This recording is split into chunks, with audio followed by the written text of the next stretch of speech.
Hey everybody, and welcome to, I believe we are on episode 9. I can't believe it's been 9 already, for the official Ohio City live stream. I am Chad Biggers, as always. And Whitney Long Jones. Hello, everybody. Happy Juneteenth. I feel like I have to say that. I know we're going to talk about it, but I just want to get it out there right now. Absolutely. I'm super happy about it. I'm excited about our guest today, especially for it being Juneteenth, because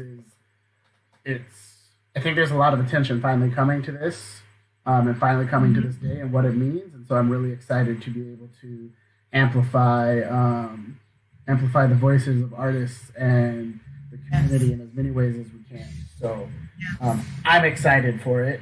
What have you been doing so far today, Whitney? Anything special? Well, I was on an amazing National Park Service YouTube conversation, had some educated and some devoted people to the cause talking about equity in green space. So that was very informative, very uplifting. Other than that, I'm just kind of taking it all in, talking to my mom. We're from Tulsa, Oklahoma. So she's like, it's about time this holiday is getting some national recognition, because there's certain places in the country and certain groups of people that have been celebrating it for years already. So she's like, it's about time. My cousin actually lives in Tulsa right now. Yes.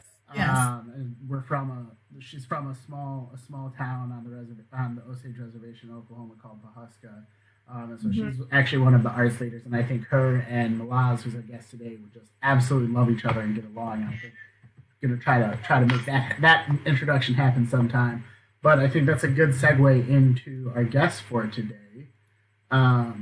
You want to go ahead, Whitney, and introduce our guest? Sure. So we have Malaz Elgemiabby, who is from Sudan, and I'll let her explain a little bit more. She's been in the country for a few years, and she is an amazing activist and organizer. She is leading so many things in Ohio City right now that I can't even begin to count how effective, and involved she's been lately. She was on one of our early shows, and I think she was on episode 2. So here she is again, episode 9, running another couple initiatives she's going to touch on. So when we bring her on, I'll be more than happy to let her explain, but it's great to have you, Malaz. How's it going, Malaz? There you are. Hi, Chad. Hi, Whitney. Hi, Ohio City. So how are we doing today? Today I'm happy. It's Juneteenth. So happy Juneteenth to everyone. It feels different this year because it seems the celebration is very inclusive. Yeah. And there's so many people who are joining the celebration, and that's amazing. The more, the merrier, always, whenever there is a party. So it's a day to be happy about. Yes. So let's talk about some of your projects. I know we have a couple of things you're going to share with us. And tell me if I'm saying this correctly. The Hobboba van. Did I say that right? Yeah. Okay. Hobboba. We're also going to talk about a Black Lives Matter street mural and anything else. I mean, I feel like you can throw one more thing in there if we have the time. Oh my God. I have so many things. Okay. First of all, I love Ohio City community. I moved here willingly after I did the Riverview Welcome Center. And I really fell in love with the community, with the people, and most important, with the potential of what this place could be. I'm from Sudan. I'm here with my son in this country. I'm so grateful to have a community that I could really lean to. And so I want to thank everybody who, during when the military cars came, the military trucks, the Humvees, and the police the day after the protest, escorted me and Kareem, my 7-year-old son, from our house, from my house, to go and get him from the end of the block, because right outside our house there was a parkade. I was so scared. I was scared for my life, for my son's life, and my neighbor came out, and it was like an entourage. So I'm so grateful for being part of such genuinely loving community, and that I got this opportunity to teach my son another reality as well. I think that's amazing because, I mean, our relationship, you know, people of color's relationship with authority figures, police, is horrible right now, just to put it frankly. And to have those neighbors, no, I will say that Ohio City is especially in particular areas, is a very affluent white neighborhood in certain parts of it. And to have those allies stepping up and working with you and your son when outside you see, like I said, what feels like an army tank, you know, because some people have never seen military. Yes.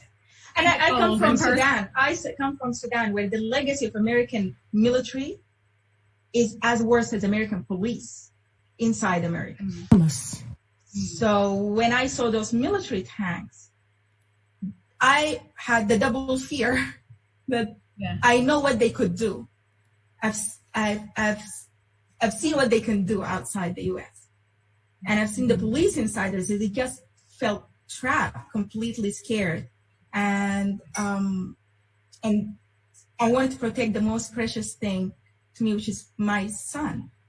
Protect them from that reality as well. He's only 7 years old. I haven't told him about racism yet. I haven't told him about why police cars, why there's military truck, why there's a parkade right outside our house where he celebrated his 7th birthday just the week before, you know? So to have my neighbors step up and in a way where they say use their privilege to make us feel safe, it's something that I am very grateful to be able to be part of the community that would do that. And racism is learned. You know, our children don't come out looking at skin color. So it's really unfortunate that our beautiful babies are looked at as cute up until a certain age, and then they're a threat, especially if they're males. Yeah. So it's great that he had the opportunity to learn in that environment as opposed to being a victim of police brutality and learning about it that way. Yes. So, and most importantly, to know that he is truly loved. And that what matters, it's what matters to me as a mother, and what I think every Black child in this country deserve, to know that they're loved. It's not that their life matters. It's beyond that. They're known, they're loved, they're nourished. It's like the village that raised you because they're invested in you.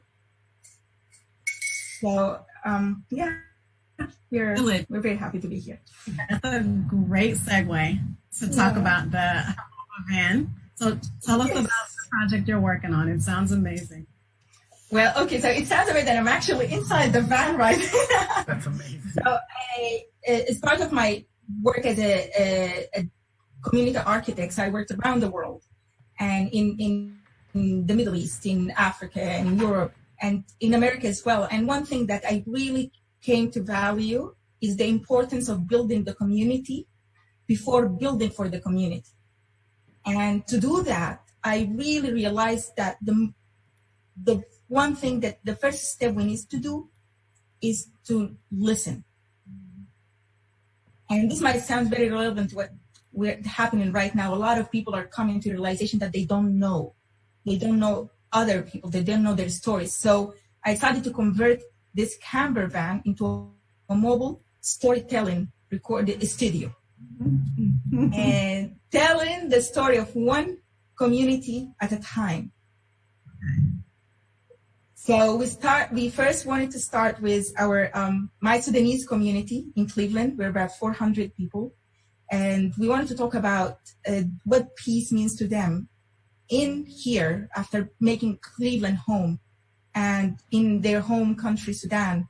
And the roots of war, decades of war that are caused by racial injustice, racism, and how that caused to conflicts, war, genocide, pain, suffering. But what does it mean to be here and now? And to also face the complexity of all of coming to a free country, but also feel that you're still subjected to a lot of these issues. Then, so we kind of teamed up with the community came, and we started working on the van, and we are currently still working on it. We have our fundraising campaign active right now with a very tight timeline. We want to raise enough funds to make us finish the van. But also, I want to say, because I believe in working with the community, in the community. So it's not only the Sudanese community, I want to also work with different communities in Cleveland. And the first community I want to work on is actually Ohio City community.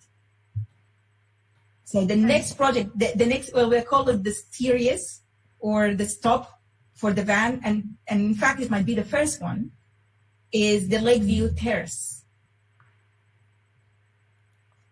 And for folks who aren't familiar, I'm just going to throw this out there real quick, Malaz. For folks who are unfamiliar with Lakeview Terrace, it's Cuyahoga Metropolitan Housing Authority. It's subsidized housing for low income folks that are in Ohio City. So even though I mentioned there are parts of Ohio City that are affluent and white, this is actually a very diverse community, and we have a lot of different racial, ethnic diversity, and socioeconomic diversity as well. And one important thing to mention about Lakeview Terrace is that it's the first public housing development in the United States. Now, the issue that I am going to address in particular is very relevant to the slogan that we all are hearing right now after the murder of George Floyd, which is "I can't breathe." And that's the name of our series, where the residents of Lakeview Terrace are impacted terribly by the air pollution caused by private corporate companies and their truck traffic. That's about 70 trucks a week, as well as all the derbies coming from the quarries, to the extent where I've met personally, and it broke my heart, children at the age of 2, 5, and 6 who are born with asthma. Now, as someone from the community, this is something that makes I can't sleep at night, knowing that less than a mile away from where I live, children are dying because of asthma. And especially during this COVID-19, we know that the Black community, the minorities, are disproportionately impacted by the virus. On top of that, having a major air pollution issue, breathing complications, that puts them at higher risk. Now, I can't sleep at night knowing that this has happened right outside my door. So not just me, my neighbors, a lot of people from the community decided to do something to undo the legacy of environmental injustice that has really been at the core of racism in America. Mm-hmm. The redlining, the highways that crosses into the republic, the zoning that allows for such heavily pollutant corporations to exist right next to housing. Yeah. Like, people can't open their windows, or they will die. They can't breathe. And to know that this is happening in my community, in my neighborhood, I'm gonna do something about it. You'll be sure about that. And not me. I'm empowered to do that by the support of a lot of people in the community, a lot of institutions in the community that are willing to tackle this one issue that I feel is very solvable, so easy to solve if we all put our effort together. So this is going to be the first series, the Hobboba van, which is the storytelling studio going to tell us, is the story of the residents of Lakeview Terrace. I think that's amazing. So is that, you said that this will be the first story or the first project for Hobboba van. Talk a little bit more about what that really looks like. So once the van is done and ready to go, maybe your time frame, and then will you go into Lakeview and get stories recorded from residents that are living there? Yeah, okay, I don't know how I'm gonna do this, but okay, it always starts with a good idea. If you support our campaign, I promise you I'll finish this van in 2 weeks. I know you will. We have amazing people helping us on the van, and our deadline is very tight. We're asking people to support us by donating to our campaign, so we can get this in 2 weeks. And then in July, the beginning of July, we want to start recording the stories of the people. So we have the Hobboba van, and that's the name of it. The name is Hobboba, means grandmother. And I'm pulling from the legacy of my own grandmother, and a lot of other people, when I say this, it resonates a lot with their own grandmother being not the person who tells the story, but also the story collector. The person that people trust to share their story with. So we're taking Hobboba. So Hobboba is going basically to Lakeview Terrace in July, throughout the months of July and August, if we get funded, and to record the stories. Then the second component of that Lakeview Terrace project is to also raise awareness. A lot of people, like you mentioned, Whitney, that don't even know that Lakeview Terrace exists as part of Ohio City. It's the big concrete building next to Detroit's Superior Bridge and the town and the family housing by the lake. So we want to raise awareness about the issue so it's no longer a Lakeview Terrace issue. It's a community issue. It's an Ohio City issue. It's a Cleveland issue.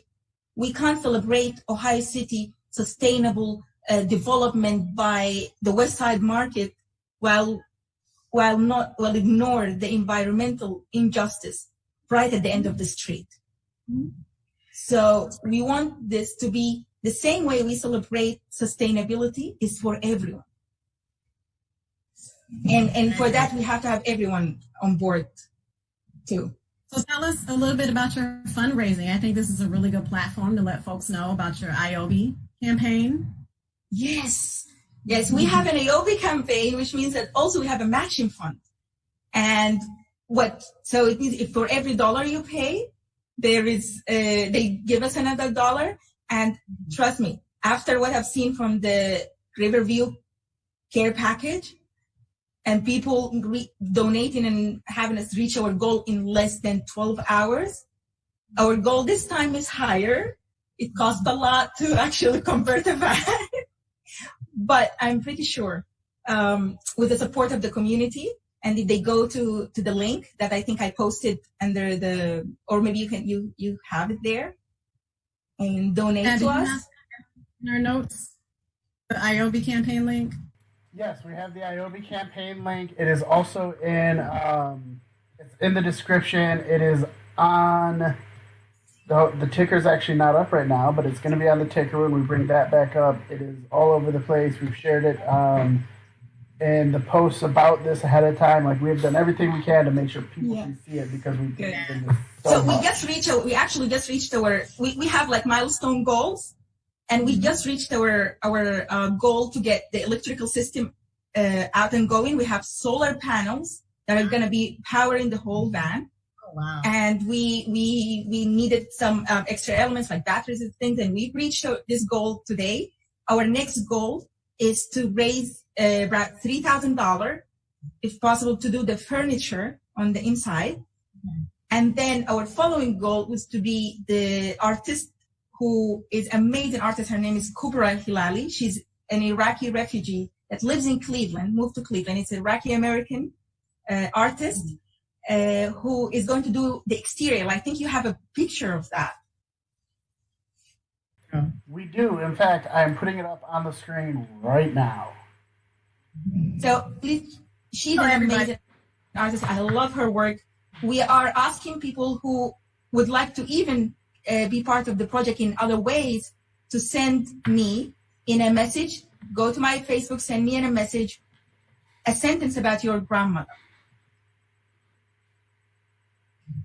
And we're taking those words and we are actually wrapping the whole van with them. I mean, you tell me, what language is that in? Is that Arabic or? So Kubra writes in both Arabic and English. Okay. So feel free to to send me the message in any language that works for you, the Arabic and the English. I'm asking the cover that's going to go on the truck. That picture is really pretty. Is that? So this is not the final. This is not the final design. This is the conceptual design of it, and the final design depends on the stories about grandmothers that we hear from people and we receive from them. So write me a sentence, send me a sentence about your grandmother. Mm-hmm. And my grandmother was one of the most generous human beings I've ever seen. She woke up every morning at 5 a.m. to cook breakfast, like little donuts and tea for the entire village. Every morning I helped her do. I don't know how she does it. That's community. It's love. I can just feel it. Yeah. So I think this is part of continuing her legacy. Actually, in fact, in the van itself, I'm going to be cooking and serving her coffee recipe. Oh, wow. Yes.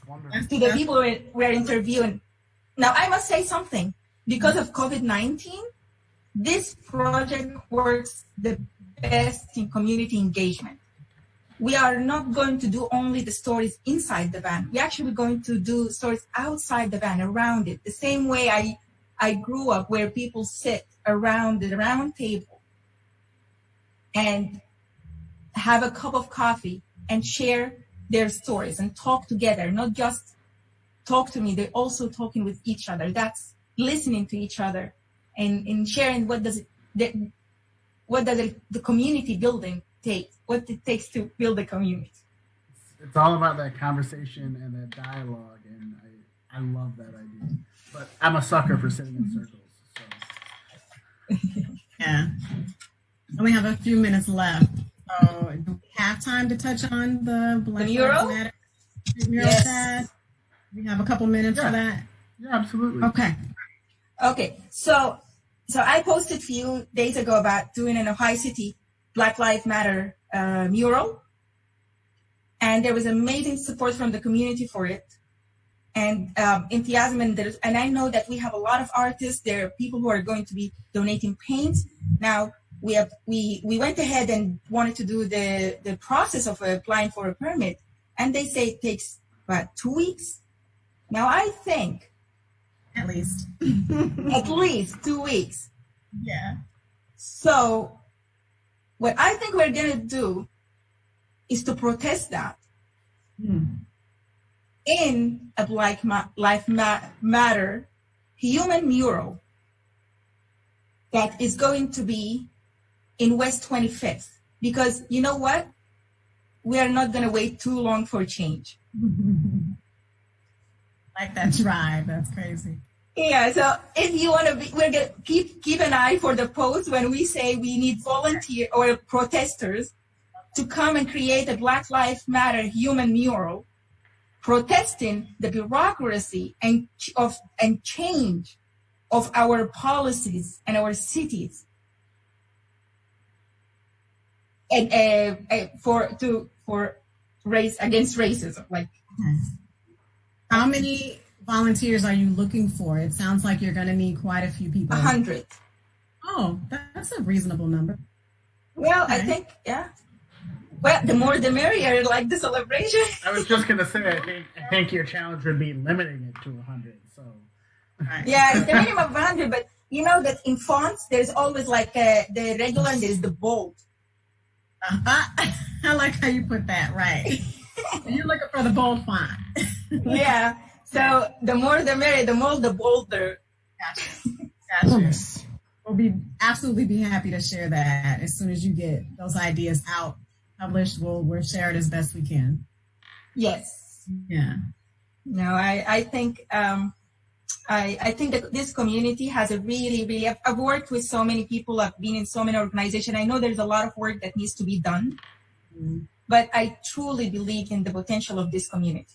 I also believe in bigger visions. I think sitting together as a community and creating a vision for our community, our high city community, to really be an anti-racist and not just to denounce racism.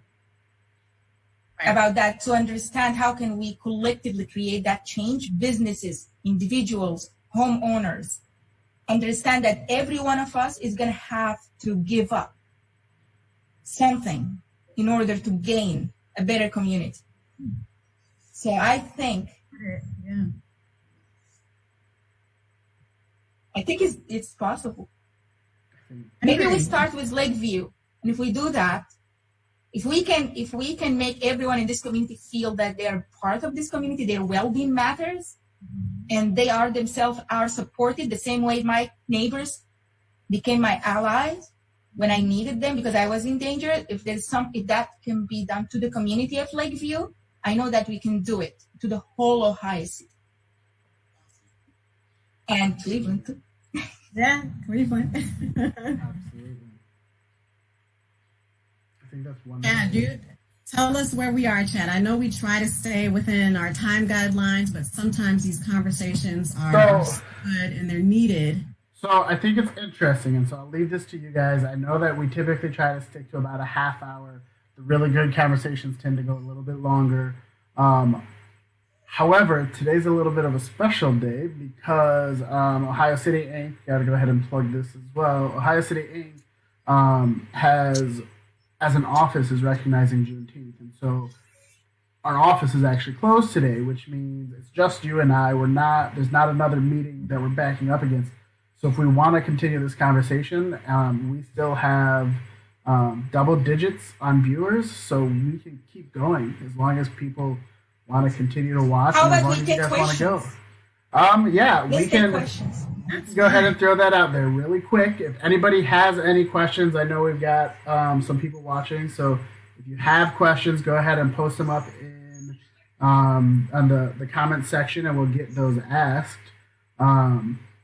Yeah, we can absolutely do that while we're waiting for those because things take a little bit of time to get across the internet to everybody. Do you have any other questions, Whitney? Every question I've thought of, you've already asked. No, it's kind of flowed. It was natural. This is a really good conversation. No additional questions, but I do want to say there are some people on here that are, my sisters, and I communicate with quite a few of them on a regular basis. So I am appreciative of them coming on to the live stream today. Herbie, Nicole, Kim, Divya. If I forgot anybody, please forgive me. There's some really great uplifting comments on here, and people are loving what you're talking about. So let's keep it going. I can see the people who are in the, so everyone, I appreciate you being in this platform right now, listening to me, telling the story of my grandmother, the story of the project.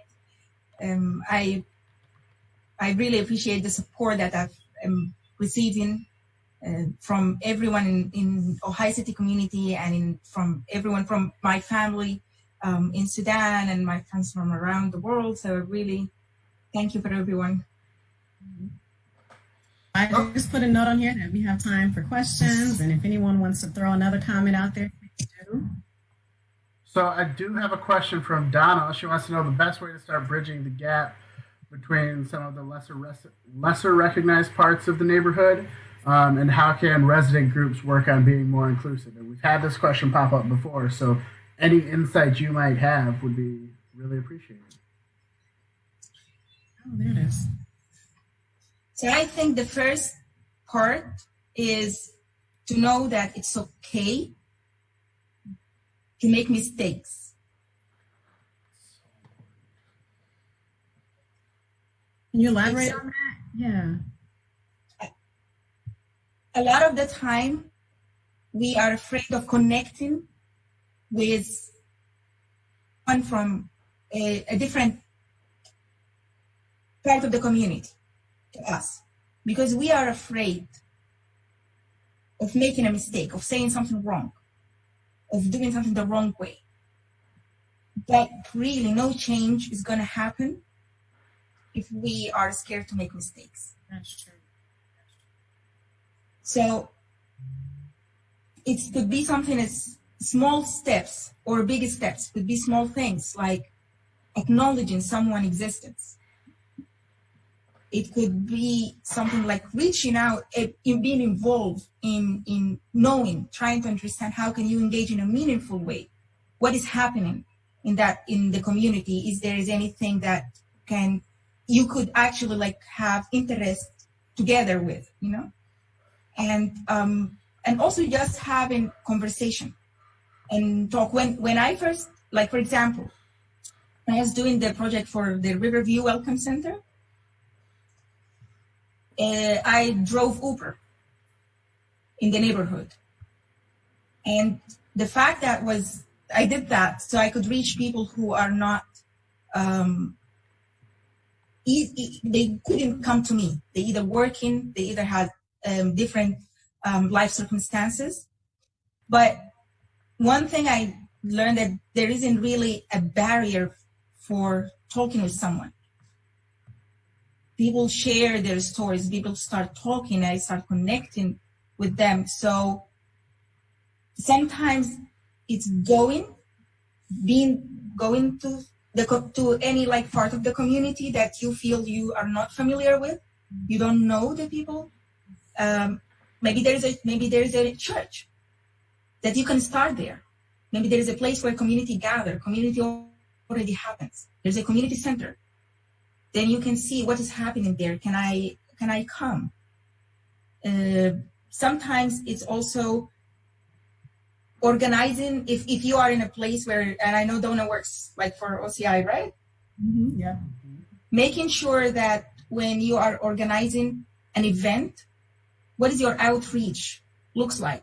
Don't settle for the faces you see on the table and say, well, I did my job.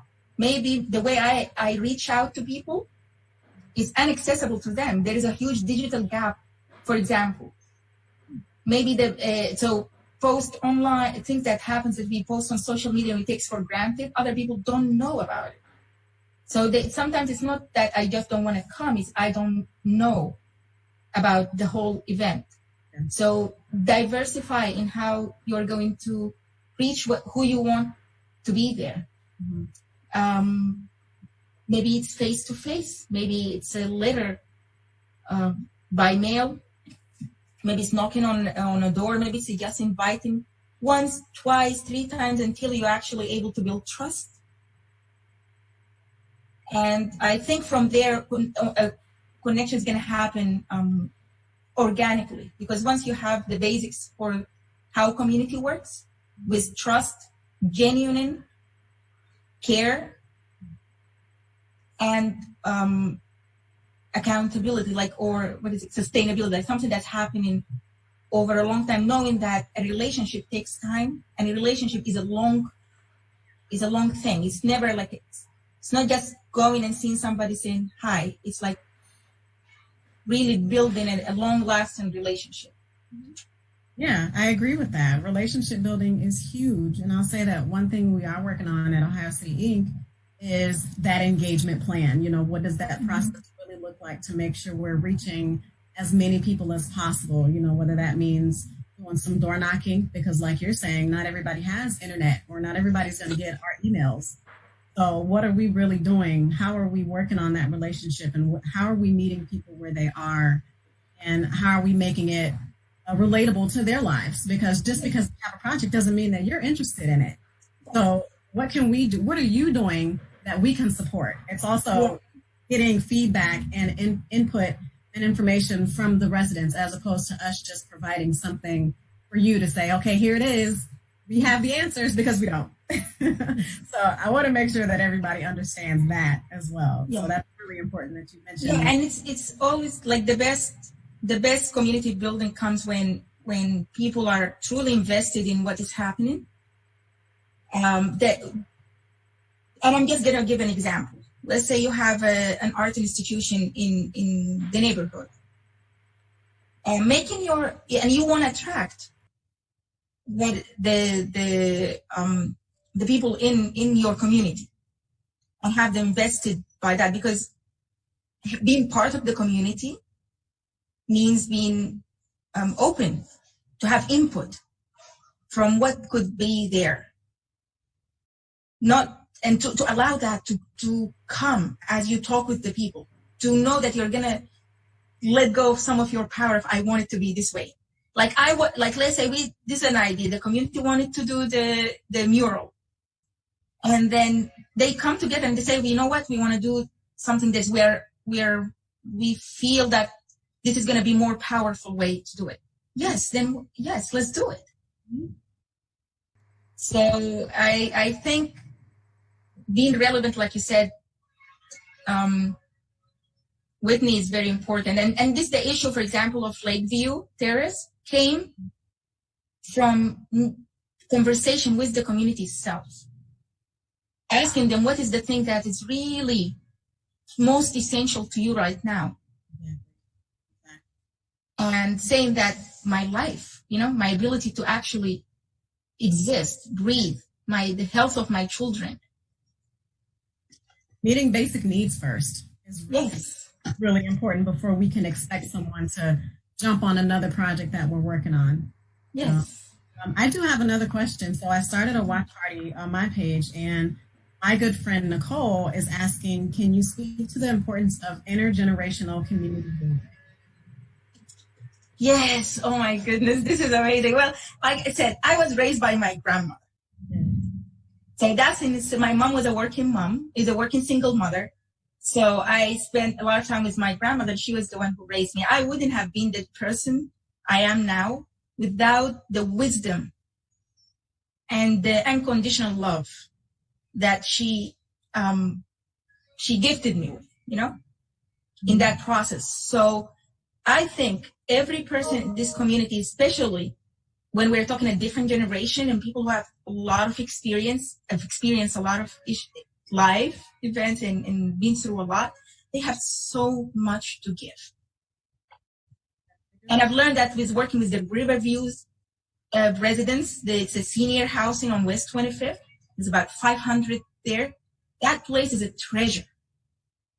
Is a treasure of wisdom, treasure of desire to give back to the community. There's a lot of desire to actually have those. When we did the programming for the Riverview Welcome Center, one of the things that we put at the core of that, what could this place be, is an intergenerational space, like where maybe grandparents' age could come and mentor or talk or even learn from each other. And that's what the community itself kept asking for, and saying that, you know what, I have so much to give. I would love to do that. Or someone from a younger generation saying that I could have used a role model growing up, or you know what, the way I could take information from someone who has been through a lot, or has experienced life is kind of easier than someone who like your age, when you're like eye to eye or like a peer. Sometimes there is that, because sometimes there's the tenderness, there's no competition between generations. So I think it's a treasure that it hasn't been tapped into. Now there is a lot of good programs, for example, at the intergenerational school, the reading, they have a reading program where adults, and sometimes here it comes and read to children. And maybe next time as well with me here, someone from intergenerational school could even talk about the success of such a program, and then we build on initiatives like these and see if we can do them in other places. But all for that, yes. Yes. Now let me also say, sometimes we're irrelevant. Like my son thinks I'm completely irrelevant human being because I don't know how to play Minecraft or Roblox. Right. But that's okay. So I think it would be But I want for another kid to tutor me on those things so I can actually understand my son better. I can be in his world, you know? I think it's amazing that my 15-year-old daughter has shown me things on the phone that I've had for over a year that I didn't know existed. And she just pulled it up, no problem. And I'm like, what is that? Where did that come from? She's like, oh, you didn't know? Yes. That's amazing. I mean, there's things that we can both learn from each other, you know, and I would think it'd be really interesting to see when you're doing your community circles, your talks around the Hobboba van, that you have an age range of folks participating in one recording as opposed to, you know, getting a group of seniors this day or a group of teenagers that day. Let's mix them all on the same day so we can have that conversation and talk about what life is like to be a teenager and what life is like to be a senior and what each can learn from the other. Yes, and you know what? This happened to me on a personal level. Like my son was getting bullied, and I didn't know how to handle it. I don't myself. I don't know how to stand up to bullies yet. I'm learning, but I didn't know how to how to teach him something. I don't know how to do it yet. And my father, with my son's granddad, stepped in. And my father is a very tough man. Like, you know, like he's like the typical tough man that doesn't show emotions and kind of, when I was growing up, now he shows a lot of emotion to my son. But he started talking about how he was bullied and how was his experience to that. And just through his experience and him being open and vulnerable about his learning process of what can be done in that situation, how he felt about it. And that helped my son learn about how we can be better people to ourselves first, and how to stand up in a way that it's healthy for the community. So it's not driven from, let's say, anger or being upset, but it's driven from a healthy place. And especially that, like, I believe in nonviolence, and my son, and that's a teaching that I also try to pass to my son as well. But how can we, as like MLK said it, how nonviolence is not necessarily mean non-resistance. Yeah. So how can we learn this to resist in a nonviolent way? So all really good points. I'm repeating something Donna said. She said these are great points, many points to consider and keep working on as a community and as individuals. Yes. Thank you. I think I don't see any other questions. I mean, is there anything else you wanted to add, Chad or Malaz?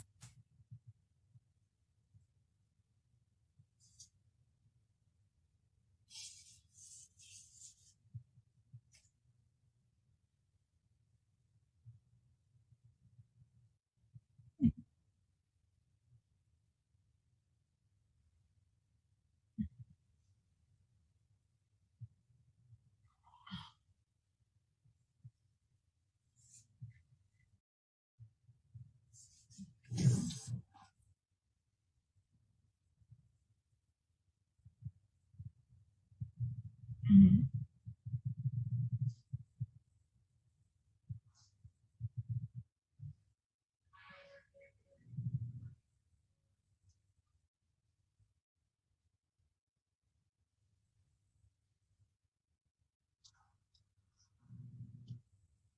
Mm-hmm.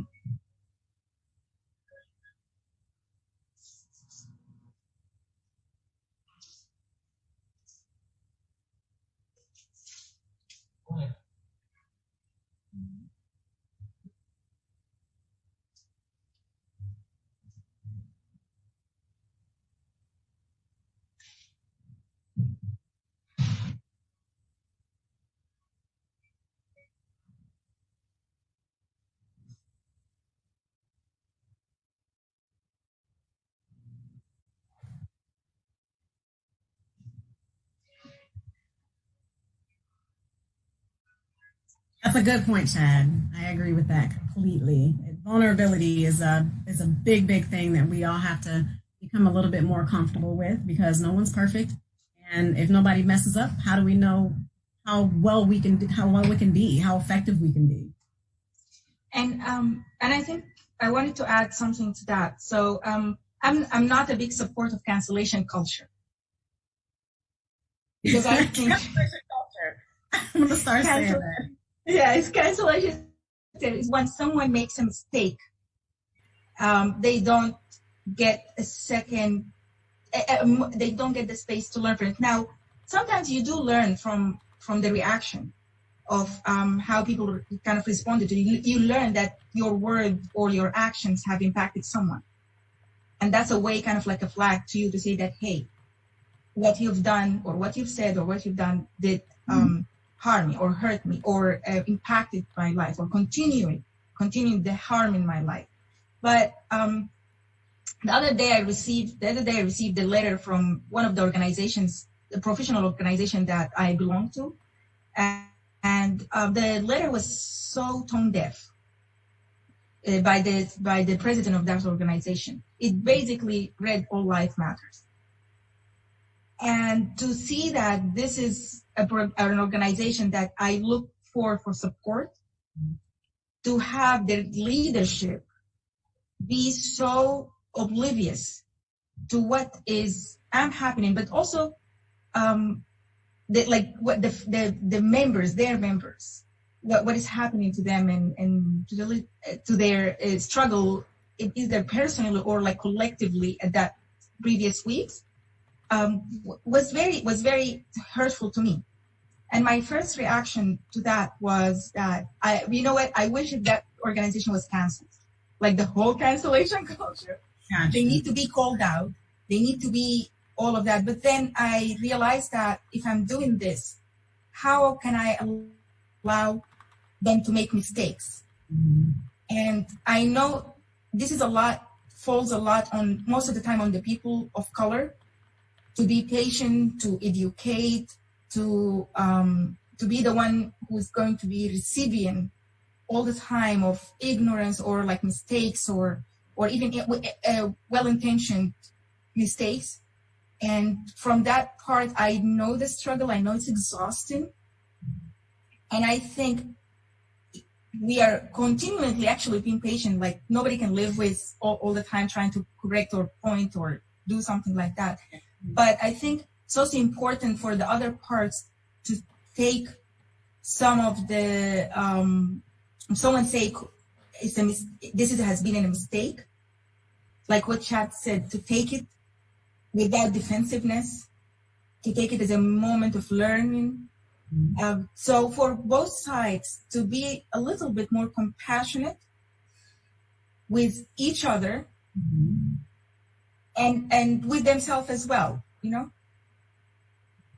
That makes for the sake of really building, at the end of the day, of building a better community. That makes a lot of sense. I think you hit the nail on the head when you said it's going to take both sides. Because, I mean, the truth of the matter is that BIPOC, and I'm going to use that acronym, stands for Black, Indigenous, and People of Color. So instead of just me saying Black or just people of color, I'm including that whole acronym, everybody, the range. And BIPOC people have succumbed to oppression for centuries.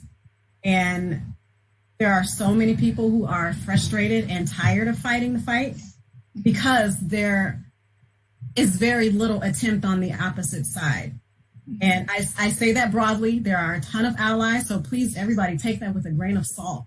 But it does take the people, it's going to take the people at the top who are who are perpetuating this oppression to start to make some changes so that we can all see some progress.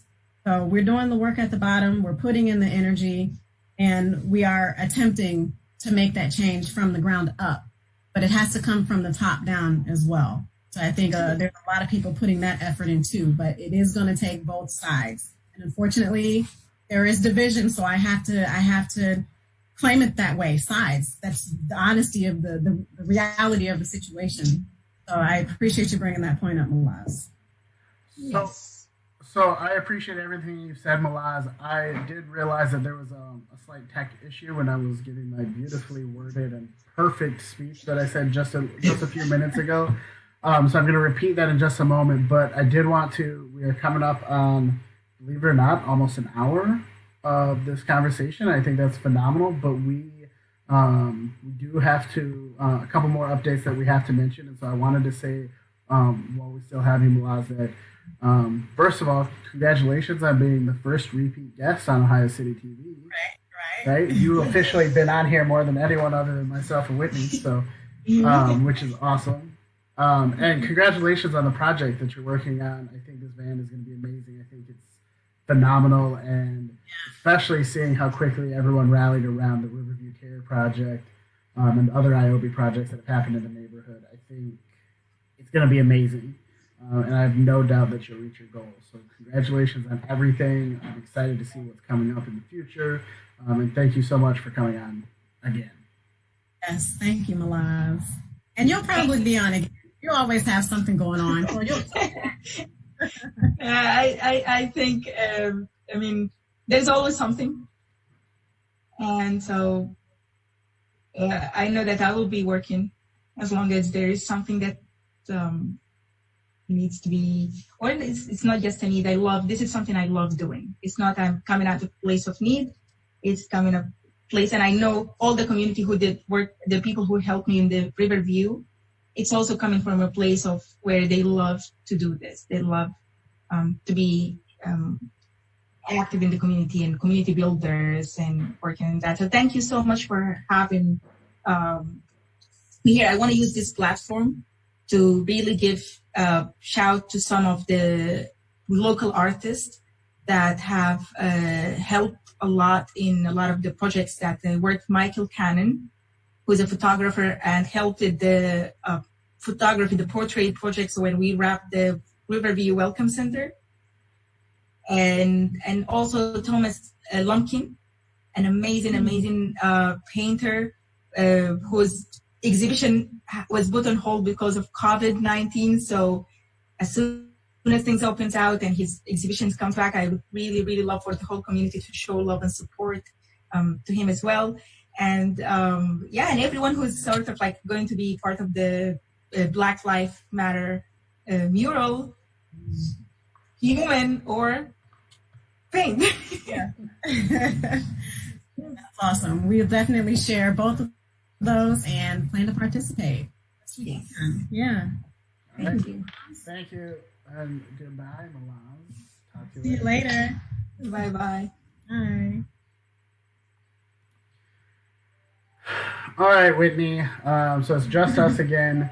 I do want to just go ahead for all the viewers still. I just want to kind of give a brief thing about what I was saying. And that is one of the first things Malaz said in response to Donna's question was the importance of it has to be okay to make a mistake. And both you and Malaz reiterated that. And I can't say that enough, especially for people that are new to this work. You're not going to know everything. None of us are going to know everything. If we were going to be perfect from the get-go, as soon as we started doing the work, then we wouldn't have to do this in the first place. And while we shouldn't have to fight this hard for people to be treated like people, there's a lot of things that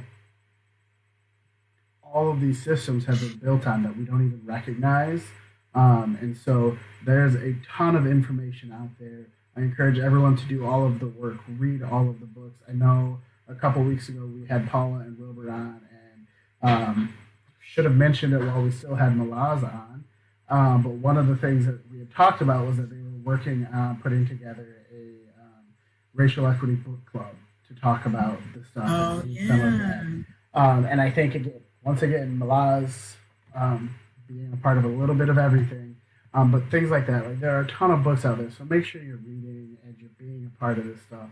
And don't be afraid to be wrong, and try to take the feedback that you get, no matter what form it comes in, and learn from it and grow, because that's the only way we're going to move forward with this. So that was my spiel. Believe it or not, that was a shortened version of it. I hope everybody caught that. That was what I was earlier with a little extra added spice. Yeah.